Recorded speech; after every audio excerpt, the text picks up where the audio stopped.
everybody, it's Dr. Joe, and it's product review time again. The folks at the O-Ball sent me their O-Ball and the snowball. It's a great way to stretch out your feet if you have something like plantar fasciitis, heel spurs, if you have high or fallen arches. This is a great way to stretch them out. But stick around till the end because I'm going to show you some great exercises for your feet as well. So let's get started. Disclaimer alert, disclaimer alert.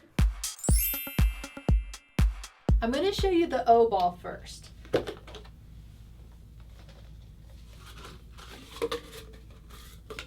So what I really like about the O-Ball is, first of all, it's made with American maple hardwood, so it's nice and firm. This is going to really get into that fascia, get into the muscles around the feet, and loosen them up.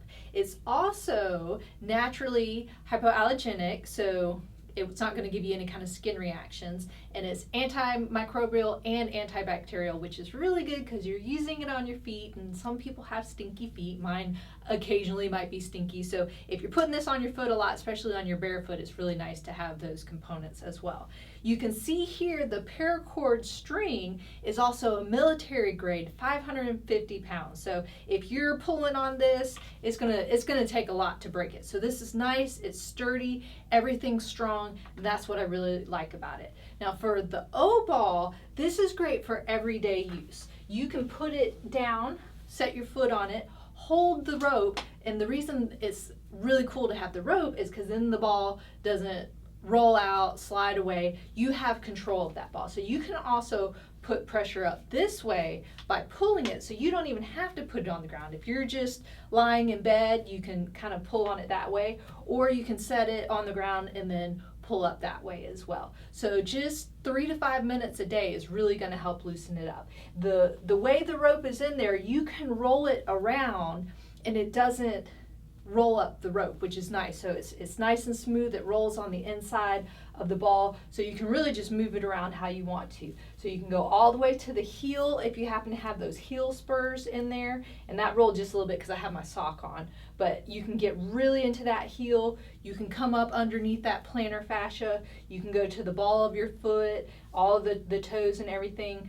And what's important with these things like plantar fasciitis and heel spurs, and even when you have either really high arches or fallen arches, you really want to stretch out your calf as well. So this is really nice where you can do that. If you're sitting down on the floor, you can kind of roll it on that too, and I'll show you that in a little bit. So it's really nice that you can do that, but I really like that it has the rope because you have that control. And again, if you just had a regular ball without the rope, you wouldn't be able to do it this way. So if you didn't want to push it down onto the floor. And for the snowball, it's just like it sounds, it's cold. And so it comes with this little plastic bag, and you want to put it in the plastic bag when you put it in the freezer. That's how you freeze it. You want to freeze it for at least 4 hours. You can do it more than that. And you usually want to take a little towel and put on the ground, so when you have that little condensation coming off the ball, it will go onto the towel. And so you just pull it out, and what I really like about having the coldness with the snowball is if you have some swelling in the bottom of your feet, or if you have some muscle spasms, this cold does a really nice job of calming all that down. And instead of just putting ice on it, you can have some movement with it too, so you get that massage while you have the cold. So it's really nice to do that as well. And again, it's got the nice rope, nice firm rope on there. And so again, as soon as I put it, even with my socks on, you don't have to have your socks on, but it's already nice and cool on the bottom of my foot. So if you've got that pain, that swelling, that tenderness in there, that cold is going to feel really good.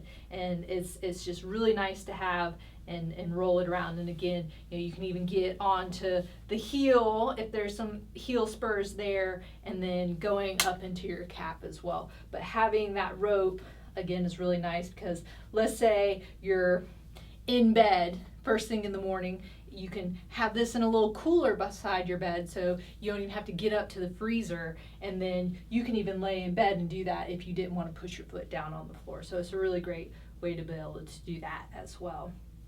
So we're going to get down on the floor, and I'm going to show you a little bit of rolling it out with the calves as well, and then I'm going to show you some strengthening exercises. So as I said, stretching out the calf is very important as well, and the O-Ball is a great way to kind of stretch that out. So using the ropes, I like because you don't even have to put your leg on the floor. You can just roll it up and down this way. So it's a nice way to be able to kind of stretch out the calf muscles without having to, really reach and stretch. You just take the ball. It's easy to do if you're at work because you can just have this with you, pull it out of the drawer and stretch it out a little bit so you don't even have to get on the floor. You can do it from sitting in a chair and rolling it this way. If you want to use the floor to get just a little bit more pressure on the calf area, then you can just put your leg on it this way and kind of move the leg around, move the ball with the rope if you want to, and get maybe some trigger points in that area. Because again, all of this is connected to the foot and those muscles underneath the foot. So if you have stuff going on there, most of the time this area is really tight as well, and so you want to loosen that up and get it nice and flexible. And you can also do the stuff on the floor that you were doing in the chair. So just putting your foot on the ball and rolling it around this way. So you might even have a little bit of more control if you're sitting down close to it and really just kind of working that heel on the edge there, coming back, getting all the way to the toes. And then again, you can even just have your foot out and then pull towards you to get those spots, almost like a trigger point release in there. But really just loosening up that area. Again, it only takes about 3 to 5 minutes. A great simple way to strengthen your calf muscles and work on your feet muscles a little bit if you're sitting in a chair is just spread your feet out about shoulder width apart. So if you're working on the computer, this is super easy to do. You don't even have to stop what you're doing. And you're just gonna come up on your toes here and then roll down and lift your toes up. So just, this is not full weight bearing, but just a little bit of weight bearing. So this is kind of a starting point where you'd want to start with exercises, and then we'll build up from here. But this is just a nice way to get those muscles moving, get everything kind of working.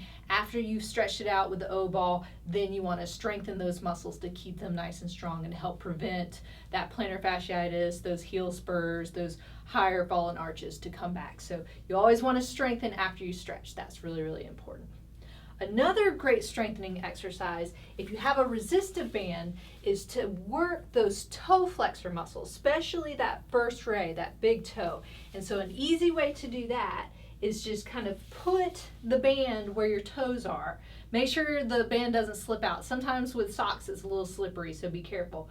And just curl those toes down and come back up. So you're just working those muscles that go underneath the foot where that plantar fasciitis happens, or where that fascia sits. So this is a great way to help strengthen those toe muscles that actually go all the way across the bottom of the foot up into the back of the leg. So it's not going to be big movements. These are small muscles, and some people have more movement in their toes than others. I don't have great movement. My brother has fantastic movement, and he used to pinch me with his toes when we were growing up, but not everybody has that talent.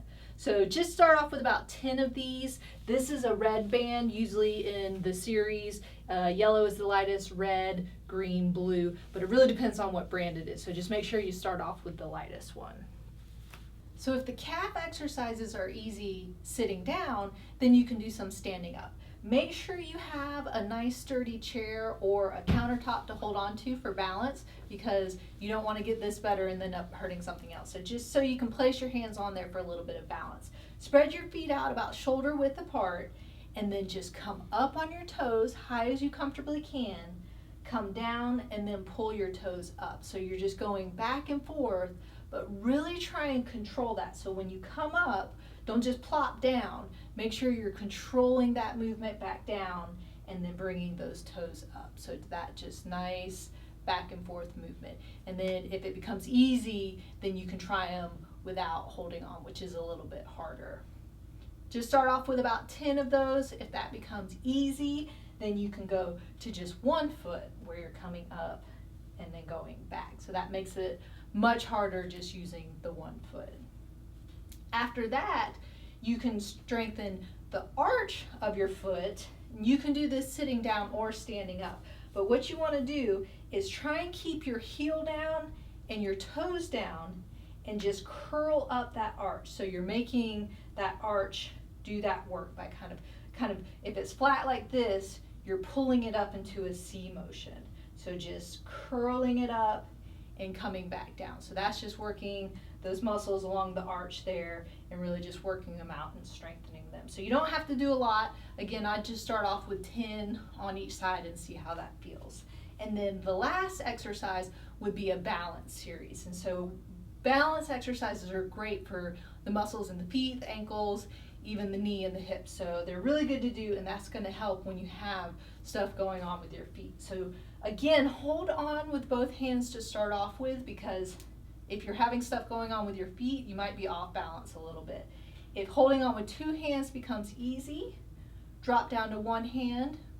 If that becomes easy, go just to one finger. And then if that's easy, try doing the balancing without holding on at all. So just start off with 10 to 15 seconds, work your way up to a minute of each of those.